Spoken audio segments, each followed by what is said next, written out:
வணக்கம். மன்னருக்கு மீன் கொண்டு வந்தான் ஒரு மீனவன். அரிதான இந்த மீனை தாங்கள் வாங்குவதுதான் பொருத்தமாக இருக்கும் என்றான்.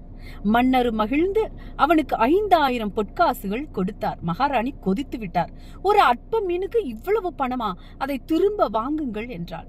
முடிந்த வியாபாரத்தை மாற்றுவது அழகல்ல என்று மன்னர் மறுத்தார். சரி, அவனை கூப்பிட்டு, இந்த மீன் ஆணா பெண்ணா என்று கேளுங்கள்.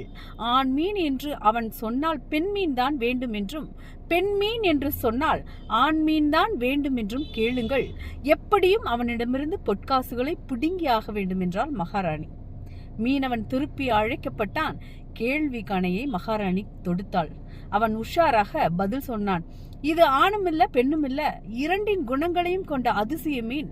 அதனால்தான் அதை மன்னருக்கு கொண்டு வந்தேன் என்றான். இந்த பதிலால் நெகிழ்ந்த மன்னர் மேலும் 5000 பொற்காசுகளை கொடுத்தார். அதிலிருந்து ஒரு காசு தரையில் விழுந்து ஓடியது. மீனவன் அதை தேடி எடுத்தான். மகாராணி கோபத்தின் உச்சிக்கே போனாள்.